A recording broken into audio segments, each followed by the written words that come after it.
จบอาหารการกิน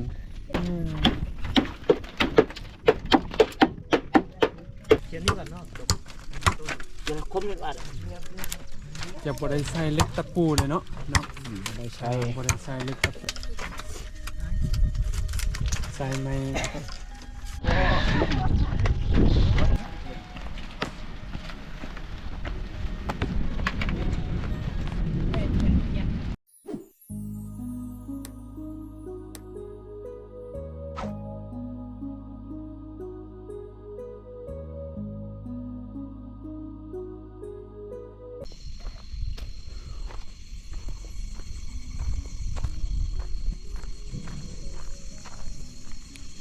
เขาจะงามเลยพี่น้อง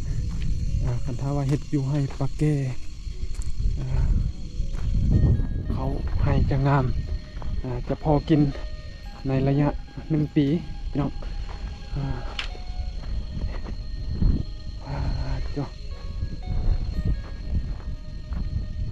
บริเวณหนึ่งก็จะเป็นไฮของสาวบ้านเหมือนกันเป็นไฮเมื่อพี่น้องโอ้น่าจะเป็นปลาที่การจัดตั้งบ้านหรือว่าที่ดินเมืองเพิ่นอนุญาตให้เฮ็ดเนาะว่าเป็นปลาแก่ได้พี่น้องมันจะเป็นลักษณะนั้นล่ะพี่น้องเดี๋ยวฟ้าห้องได้มื้อนี้ฝนก็จะตกแล้วเขายังบ่ได้มุ่งสิทันแล้วอยู่บ่นี่แน่สบายดีสบายดีโอ้รับเจียง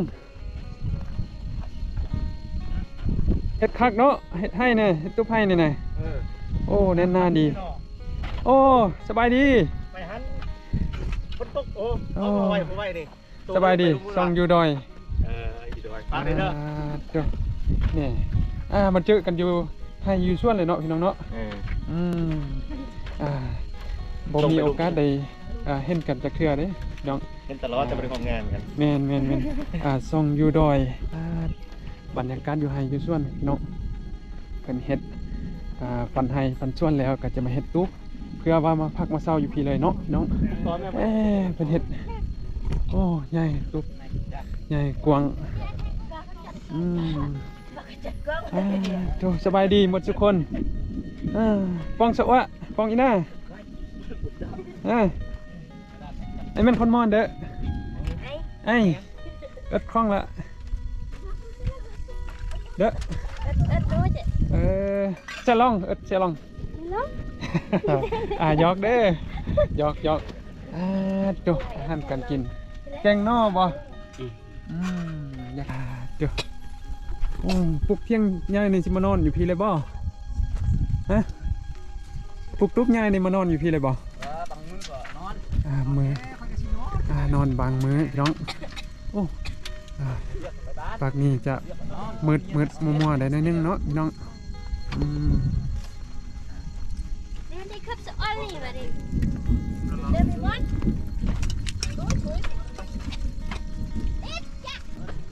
มุงสังกะสีส่วนใหญ่เนี่ยจะมุงสังกะสีแหละพี่น้องเขาชาวบ้านเพิ่นจะมาประจำอยู่เป็นครอบครัวเดียวกันช่วยกันเนาะน้องอายมีพ่อมีแม่มาช่วยกัน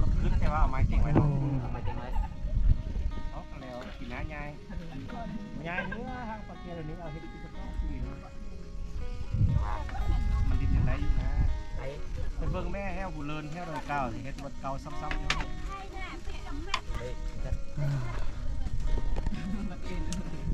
บ่ได้ร่วมงานกันจักเทื่อวิธีชาวดอยเนาะซ่องอยู่ดอยโอ้เพิ่นพอดีมาเจอกันอยู่กลางให้กลางส่วนพี่น้องออกจากสมะมาจากเขาครบเขตบ้านมีไซจะไปถ่ายวิวบ้านมีไซพี่น้องสิไปได้อยู่บ่มื้อนี้ฝนตกเนาะครับบ่ได้แล้วต้องได้ไปไหนโอ้ต้องได้ไปทางมีไซเนาะโดยเจ้าจะตกดินอยู่มันในยานฝนตกแต่ละยานมันนิ่วโดยโอ้สารพัดยางโดยรู้สึกมากะพอดีเห็นเขาเฮ็ดทางมาเนาะชาวบ้านเขตนี้ก็เตรียมจะค่อนข้างว่าสะดวกสบายแล้วต่อไปทางเขาห้วยสลุนไปบ่ได้เลยเนาะสลุนเข้าไปเฮ็ดห้วยสลุนเท่าไหร่โอ้ทางลงไปหั่นเลยโครงการเข้าไปโอ้แต่ว่าคุณเขาข้อไปปรับแก้ไขเฉพาะหน้าสิ แบบมันในหากไล่นะเขาข้อไปปรับทางลงแต่ว่าหลักๆโครงการมันส่วนเกษตรมันออกจากปั๊บไปฮอดห้วยสลุด โอ้ รถมาละเด้ฮอดบ้านของเราเด้ บ้าน โอ้กะสิ ในบ้านนำพาไปจกตั้งแต่ลงมาแต่ปากกวยครับวงแก้วแปลงมาบนมันเกลือ มันดุ บนน้ำบ่เหี่ยวเขาจะมาเคลียร์ให้ สะดวกสบายเลยเนาะวันนี้นะโอ้สาวบ้านห้วยสลุน ไปห้าผู้เช่าได้ง่ายแล้วอยู่ มีสาววันแสงสาวกิมเพิ่นอยู่บ้านนั้นหั่นบัดนี้ซ่องอยู่ดอยและซ่องวิถีสาวบ้านสิได้ไปตามติดวิถีชีวิตของสาวบ้านห้วยสลุนได้ง่ายเพราะว่าเพิ่นเฮ็ดเส้นทางแล้วโอ้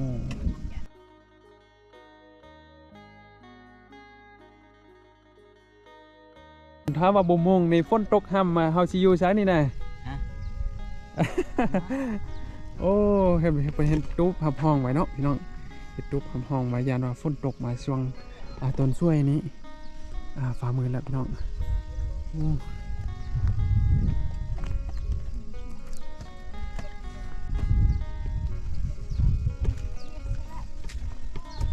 แล้วตุ๊บแล้วเที่ยงแล้วก็สบายแล้วเนาะบัดนี้น่ะเนาะโอ้สิบ่ได้เสียหญ้าหลายเลยเนาะนั่นหญ้านี่คือสิบ่หกนี่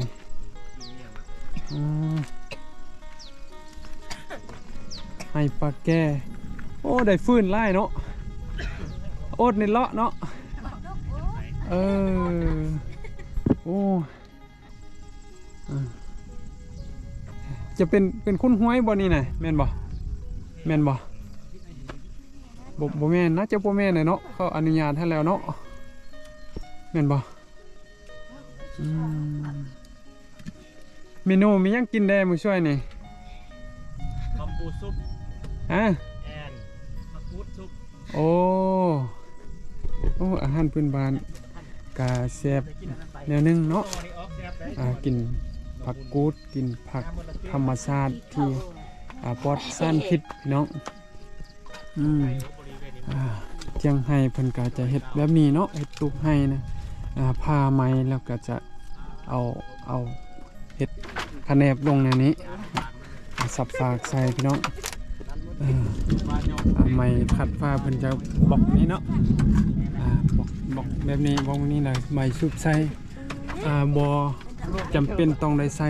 เล็กตะปูพี่น้องก็คือลายบอลที่บริษัทได้นำเสนอมาแล้วเนาะเพื่อจะเฮ็ดไม้คำเสาคำเฮ็ดไม้งามแล้วก็เอาไม้นี้ใส่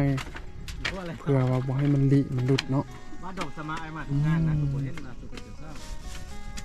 เนาะตัวนี้เพิ่นมัดใส่ให้มันเสมอโดยใส่ไม้ตอกเนาะไม้ตอกนี่ก็จะใส่แบบเอาไม้หกอ่อนไม่สร้างอ่อนหรือว่าไม่บงอ่อนเนี่ยมาจักเป็นไม้ตอกมัดเป็นให้มันเสมออยู่พื้นนี้เนาะพี่น้อง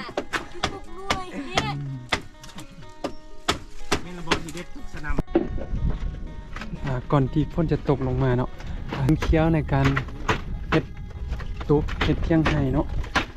ประจองนี้เพิ่นกันทักไม้เขียมสิใส่ฝ้าเนาะ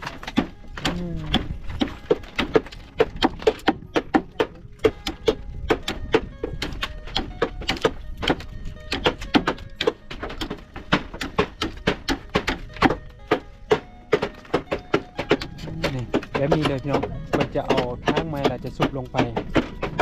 ทางเทิงก็จะบังไว้ตัดให้มันเสมอเนาะเพียงตัวนั้น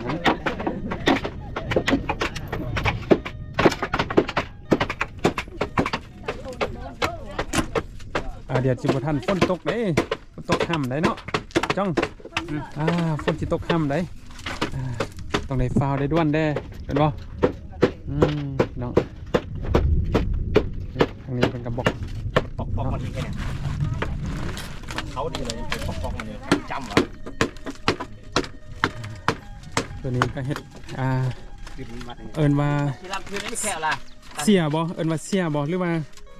เอิ้นว่ายังอันนี้เนี่ยเกาะออกไปนี่นะฮะยังปลายในว่าไหนฮะมอบมอบออกไปมอบออกไปเพื่อว่าบ่ให้ฝนพะเข้ามาพี่น้อง ฝนแห้งมันจะพาเข้ามาในเฮือนในรูปให้นี้พี่น้องแบ่งหน้าที่ความรับผิดชอบกันเนาะเพิ่นเฮ็ดแอมฟ้าก่อน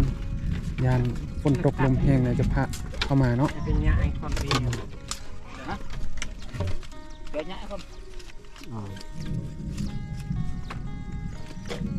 ตั้งเขียนได้หรอเขียนนี่ก่อนเนาะเดี๋ยวคนมันอัดจะบ่ได้ใส่เล็กตะปูเลยเนาะไม่ใช่บ่ได้ใส่เล็กตะปูเลยใส่เม็ดตอกมัดอย่างเดียวแต่ก็ยังคงทนเป็นปีเนาะเป็นปีแล้วจึงโลตอนนี้นี่ก็เป็นเอาเม็ดตอกมัดนี่หลายๆเส้นเนาะแน่นหน้าพี่น้องนี่คือกันพี่น้องมัดแต่ละก้อนไปเลยไม้ก้อนแม่นบ่ก่อนไม้ก้อนเป็นมัดเลยอะไรพี่น้อง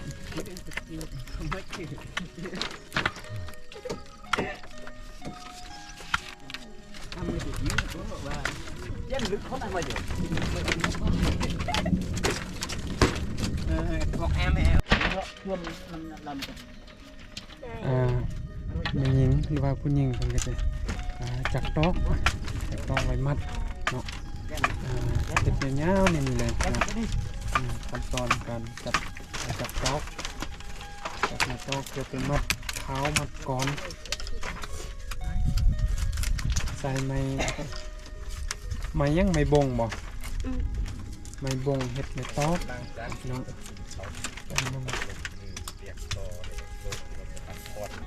จะทำก้อนก็เพียงแต่ว่านั่งทุกอย่างเราเลยปฏิบัติต่อกระทบตัวอย่างไรก็เรา3 คนเนาะผู้นี้เฮ็ดไม้ตอกเส้นสั้นเดี๋ยวจะมัดก่อนเนาะน้องโอ้ตัวนี้นี่คันว่าทางนี่ที่ต้องเป็นมัดหญ้าได้เห็นบ่ทางชนนี่น่ะโอ้เพิ่นจะเอาหญ้ามาใส่ทางแคมเนาะแคมฝั่งนี้เพิ่นจะเอาหญ้าใส่แต่ว่าเบื้องเทิงนี่จะเอาสังกะสีใส่พี่น้องแต่ว่าเวลามุงเนี่ยเพิ่นจะได้ใส่สังกะสีแต่ว่าเอาไม้คะแนบหรือว่าไม้ติงทางเทิงเพื่อบ่ให้ลมพัดออกหลังจากมางไปเฮ็ดให้บอนไม้เพิ่นก็จะมางสังกะสีไปเอาสังกะสีไปว่าได้ใส่ลายเพื่อ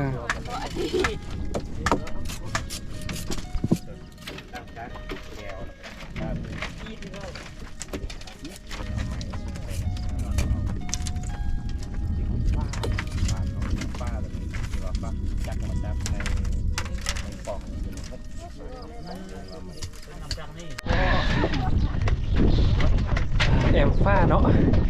ตอนกับแอมฟ้าพี่น้องเพิ่นจะสับไม้6นี่เป็นแผ่นแล้วก็มาใส่นี่ได้เลยโดยที่เอาไม้คะแนบเอาไม้คัดทางลุ่มพี่น้องตัวนี้จะเป็นไม้คะแนบของเพิ่น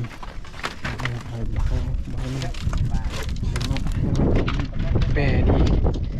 มันตาดีพี่น้อง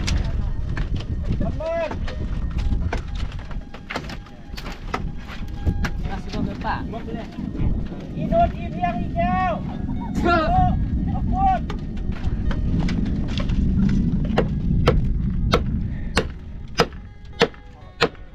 มันยาวพอดว่าตัวนี้ไงมันยาวพอดเพื่อนนั้นเอาฝ้าลงบ่ฮอดพื้นเนาะต้องได้บักออกพี่น้อง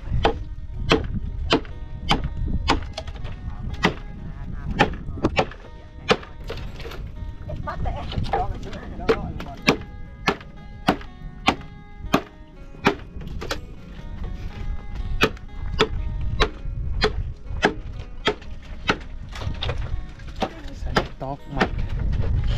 ซอสมัดเลยโดยที่บริใช้เล็กตะปูจากมัดข้างในจ้องจ้าไหมปังฮะ ก็ชื่ออะไรได้นะตึกนั้นเลยป่ะนั่นป่ะ ตึกนี้เราดีลงจำบ่ได้เลยพี่น้องเพราะว่ามันค่าตัวนี้นี่มันค่าตัวนี้นี่พี่น้องคนใจมันต้องมัดแหละน่าจะมัดพี่เลยนี่มัดพี่เลยได้บ่ ขั้นตอน นี่ บ้าเนาะบ้าบ้าเนาะจะไปเลยเนี่ยจะไป เสียงพ่นมาแล้วพี่น้องมาจาก โอ้ ทางนั้นมาเลยพี่น้อง เอาขึ้นเครื่องเลย จะทันโมงอยู่บ่เนี่ย มาละเสียงคนมาแห้งๆอยู่ ส่องเพิ่นก็สิได้รีอยู่ใช่เนาะน้อย เขา พี่น้อง จะ เนาะ ไปก็บ่ทันทุกคนเนาะต้องได้อยู่อย่างเดียวเลยไปบุยหมดที่ต้น ไปทางใดไปทางใดโอ้เพิ่นก็ยังเฮ็ดอยู่เนาะฝนตกเพิ่นก็บ่เศร้าแล้วพี่น้องเนาะ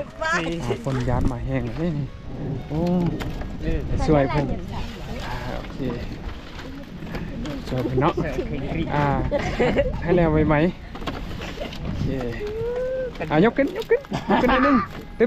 มบ่ต้องยูใช่โอเคโจจับเพาะเก็บมงน้อง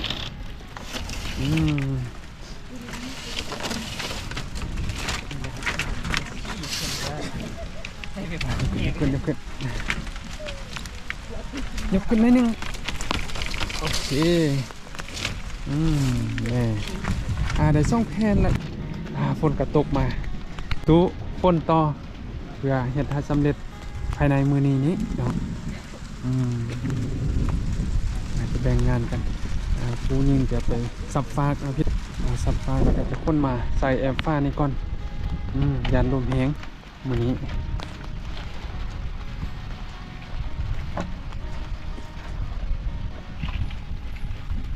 จะไปฮอบฟ้ามา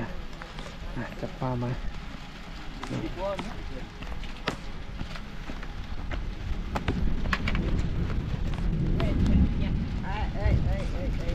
ขอสักกะจิได้ซอยเพิ่นก็เนาะซอยเพิ่นเอาไปใส่โอ้ได้บอลพี่น้องจุ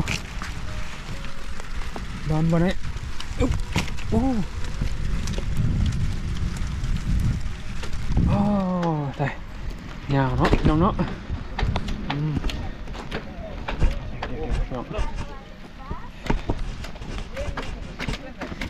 คนมาซอยเพิ่นเพื่อให้แล้วไวๆเสร็จไวๆเนี่ยพี่น้อง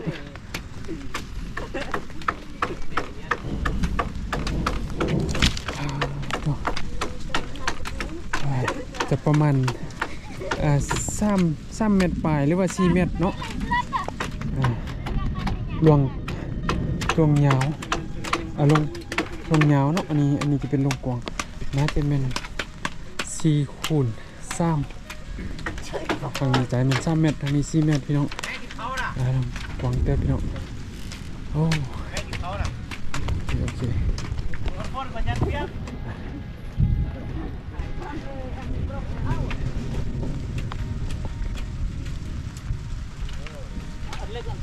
หลังจากฝนเสาดีฝนเนาะพี่น้องต่อ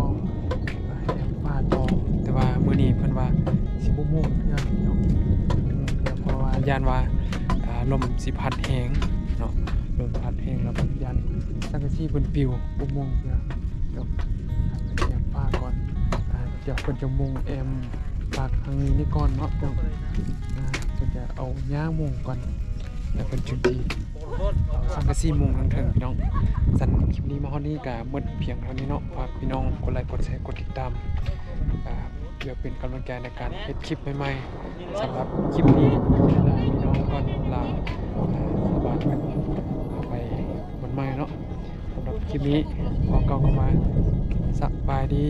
อยู่ล่างนี้นะอยู่ล่าง